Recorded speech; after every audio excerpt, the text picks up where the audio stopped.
David, I want to start with you. I should say on these internal deliberations that involve Bret Baier and Martha MacCallum, who have the news anchor kind of titles on these nights, there is some sense from folks close to Bret Baier that what he was saying was put the call back in the as yet called column. But regardless, Peter Baker's reporting is rock solid on the fact that even the newsiest figures inside Fox News were very uncomfortable with an accurate call of Arizona for Joe Biden. I think they saw it as a terrible thing to have to present to their viewers, especially ahead of others having gone first.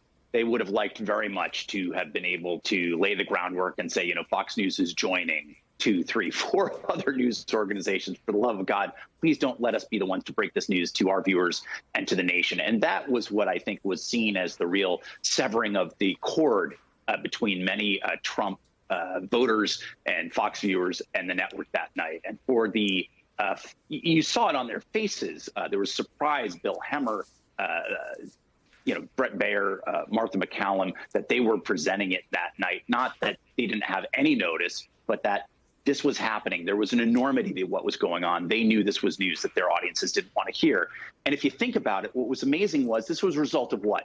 Back in 2016, when all the major news organizations were flummoxed and surprised that the polls did not reflect Donald Trump's enduring strength in states where it mattered so much, the electoral count, Fox News decided to go on its own, and it was joined ultimately by the Associated Press in a completely different model. Well, Fox had the fruits of that model on election night in 2020, and it completely reversed what Fox expected to be able to deliver to its audiences, in the sense that it was the bearer of the worst possible news to its large audience, and of course the audience of one that it had served so assiduously, Donald Trump himself.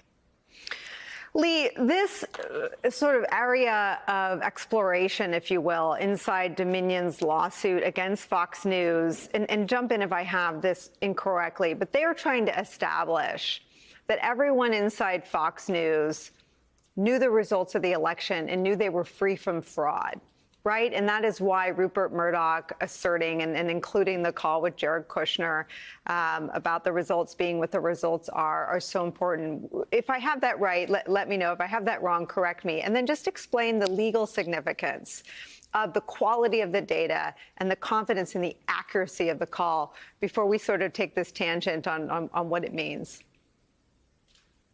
Well, Nicole, I think we have to be careful not to mix apples and oranges here. The issue that Dominion is litigating is whether or not the information that Fox disseminated about it through primarily Rudy Giuliani and Sidney Powell was false. What Dominion is arguing is that the reason they gave these people a platform and allowed them to disseminate this misinformation is that Fox had a real problem, as you've just laid out quite eloquently, with its own audience for calling Arizona the way that it did. So I think this is another one of those circumstances where, while the New York Times story is jaw-dropping and newsworthy and incredibly interesting, it's only tangentially relevant to the lawsuit. And when I read the story, because I'm a lawyer, my first thought was, is Dominion even going to try to get this particular recording into evidence of the case, because it's so kind of 3 steps removed from the guts of their case? And then if they do, will Fox try to exclude it? And I came to the conclusion that if I were Dominion's lawyers, I probably wouldn't even try to get it into evidence in the case. Lee, you've done such a good job and an important service to our show in sort of organizing the journalism around this lawsuit into that which is legally a blockbuster or significant, and that which tells us things that we may have suspected about Fox News, but before this lawsuit, and thanks to this lawsuit, and in the public interest to understand how dishonestly broadcast decisions are made, is this separate bucket. And so I appreciate you sort of siphoning this off over there. But let me ask you this on sort of the legal front.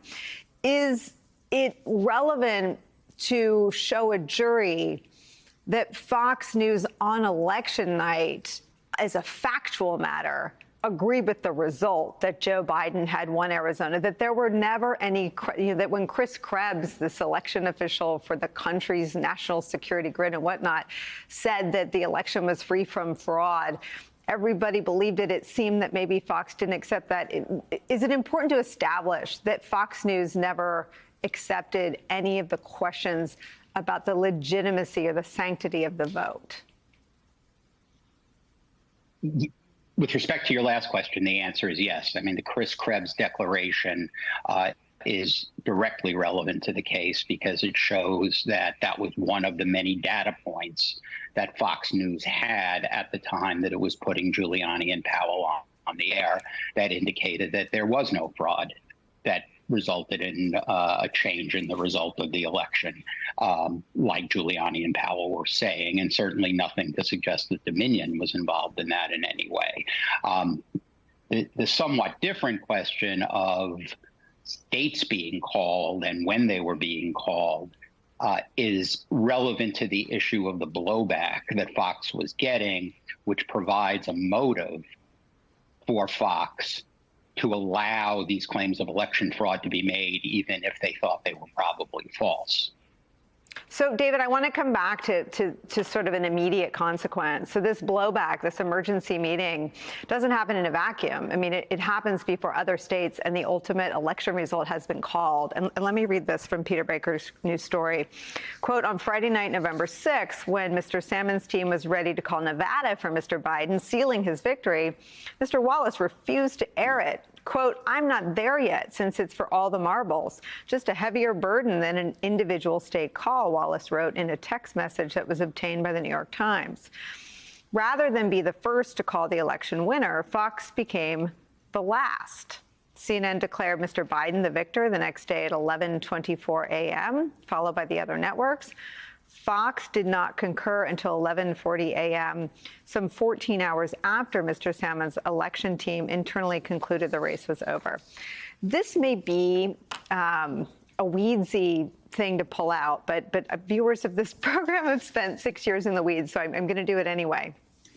It is, and I believe until this election, probably even at Fox, there are some sort of wild scenes from other election nights.